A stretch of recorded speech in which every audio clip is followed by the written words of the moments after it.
Students, I'm super excited. Look what I bought new today. It's a little bitty whiteboard that I can use to teach my lessons, and the pens are big and they write bold so you don't have to go blind trying to read what I write to. I'm so excited. So let's try lesson 72 and see how it goes. Actually, you know what I think? I think I need to turn it this way. Well, I don't know. We'll see. We'll see how it goes. Okay, so anyway, lesson 72, you guys, has two parts to it. One part is algebra, one part is geometry. Let's tackle the first part, which is factors that are sums.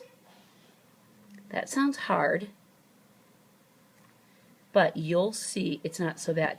We tackled last time trinomials where we had to factor something out of them before we could do them. Remember, we'd have something like x cubed plus 6x squared plus 5x, and we would have to, oh, there's a really bad glare on there. I'll work around that. Sorry. It's a bright light up ahead. You can see my reflection, can't you? Okay, so anyway, we had a problem like that, and what we did was we would have to take out one of the x's. We would have to factor the common factor from each one, and then we had something that looked recognizable that we could factor. Okay, so that was cool. Now what we're going to do is we're going to make it just a tiny bit harder. So this time what we're going to do, let me erase this. This time what we're going to do is we're going to factor something that's a little bit more complicated. So let me show you, and I'm hoping it will fit in here. This is where my little whiteboard might be a bitty bit too small. I'm staying at a different family's house, and they have a 6-month-old baby, 7-month-old baby, who's really cute, and they're playing with her in the other room, so you might hear them. Okay, here's what we've got. Oh, it's really hard to see. Sorry about that. All right, so let's look. Notice there's a plus b, this quantity, times x squared, minus the same quantity, a plus b times x, and then minus 6 times the quantity a plus b. And actually the way I copied it just the way they showed it. All right, so what you can see is that this big a plus b chunk is what's causing us all the problems, and that if we factor that out, we'll have a nice kind of cute looking trinomial. So let's do that. Let's pull out the a plus b from each of them, and notice what we're left with. X squared minus x minus 6. See? Easy, right? That's all we have to do. Now we have something that looks very comfortable to factor, and I can see right away that it's going to be x minus 3 and x plus 2. So our final answer looks like that. Okay, that was the example 72.1. So all we do is just pull out that big chunk and then factor as usual. That was example 72.1. And you know, they really don't get much complicated than that. I'm going to have you guys do 72.2. Why don't you do that right now?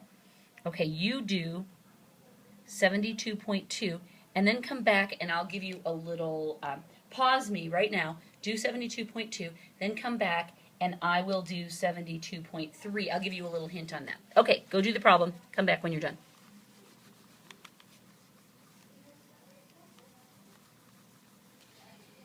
All right, 72.3, let me just show you that one. By the way, I'm on page 292, just so you know. Okay, so the thing that's a little tiny bit tricky about 72.3, let me try to copy it.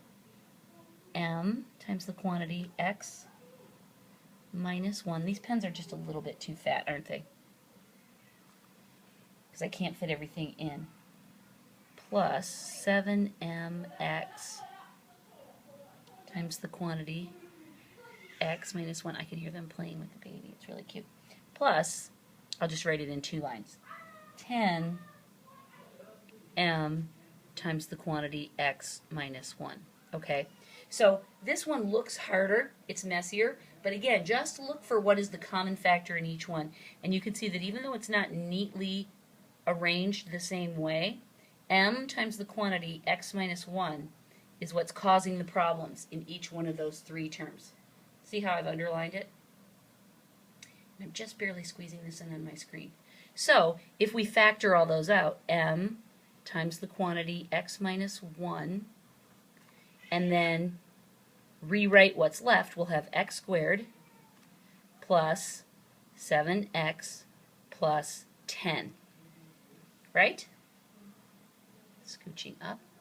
And then this is easily factorable into x plus 5, x plus 2. They multiply to 10. They add to 7.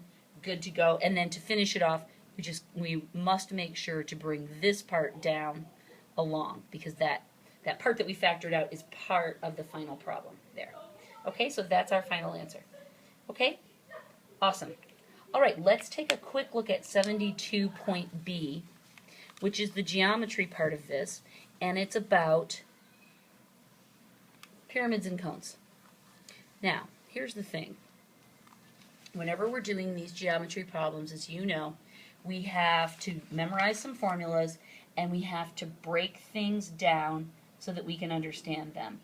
We have to break the shapes down sometimes so that we can get them bit by bit. So first I want to talk about volume. And we're talking about the volume of pyramids and cones. All right? A pyramid, as you know, it can have different size, but it's got the most common one is a rectangular base, and then they all go up from there, right? That's a pyramid.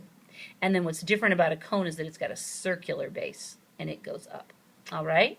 So when we talk about volumes of those two creatures, oh, look at my beautiful drawings. I'm going to erase. You can have fun drawing those while I talk. When we want to talk about the volumes of pyramids or cones, then we find the area of the base,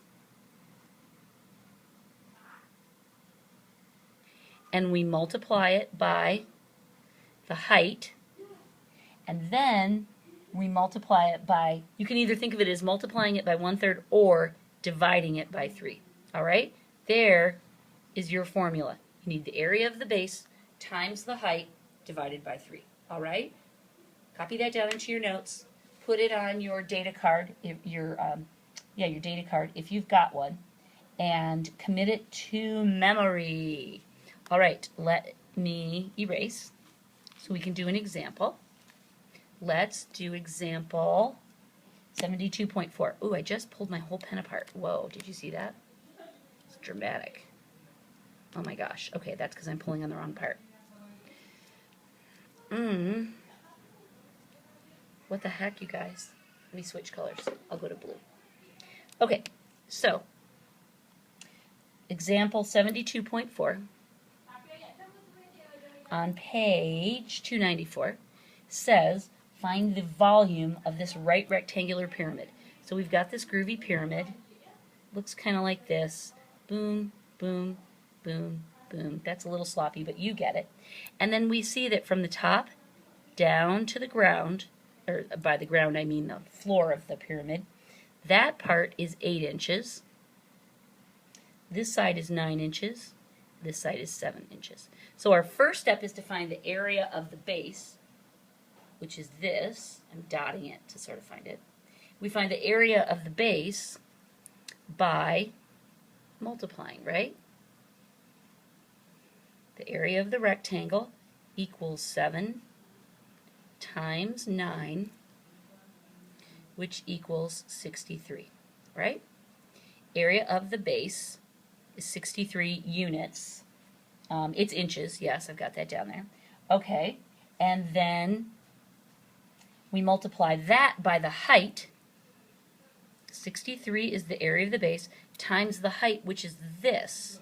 Remember, it's not the angle, it's the straight down, so that's 8 inches, and then we divide it by 3. All right, that's the final calculation. To make it simple, we're going to reduce the 3 against the 63 to solve, because 3 goes into 63 21 times, and then 21 times 8 is 168 inches cubed. All right, so that's how you use the formula to apply it. If you look at example 72.5, you'll find that it's a very similar drawing. I'm going to have you guys do 72.5. The only trick with 72.5 is that instead of the area of the base being a rectangle, it is a circle. So you have to remember your formula for the area of a circle. I am not going to tell you. I'm going to challenge you. So if you don't remember it, then go ahead and look through your notes or the book, find the formula for the area of a circle, and then apply our formula that we just used to find the solution to that. And then you can check it. All right? Come back and see me when you're done. All right, there are two more kinds of calculations that I'm going to ask you to take a look at. I'm going to ask you to look through these in the book. On page 295, I think you can figure this out without my help.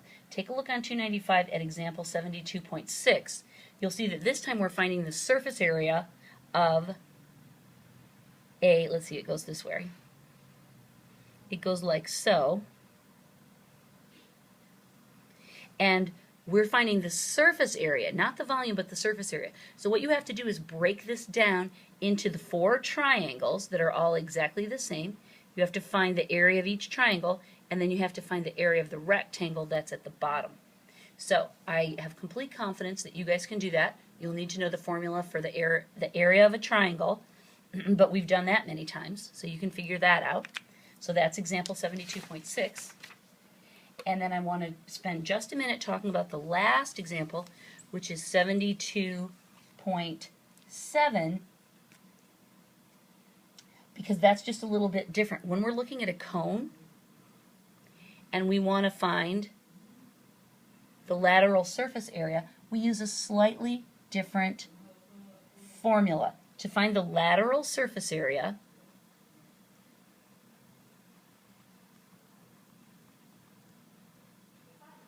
of a cone,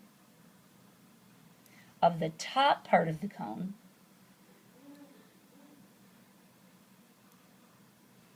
that's not a triangle, it's a circle, you use this formula, pi times the radius times what we call, I'm going to use cursive L, this is the slant height. And as you'll see by looking at the picture on page 296, it's this measurement, which usually we don't use that measurement. We usually want the internal measurement. But in order to find the lateral surface area of a cone, you need to use this formula to find the lateral slant height. Then you also have to find the area of the base, okay? So you would find the area of the base, and then you would find the area, I think of it as like the hat they are wearing to plant their rice paddies, okay? So those are the two pieces that you use. Go ahead and look. Oh gosh, I'm sorry. The glare is causing problems. Go ahead and look at example 72.7. Work it through together, and I think you will find that these are fairly straightforward and actually simpler than some of the geometry that we've done in the past. All right, good luck with that. Email me if you have any problems or questions, and then we can find a time to talk. But that is it for lesson 72. Thanks.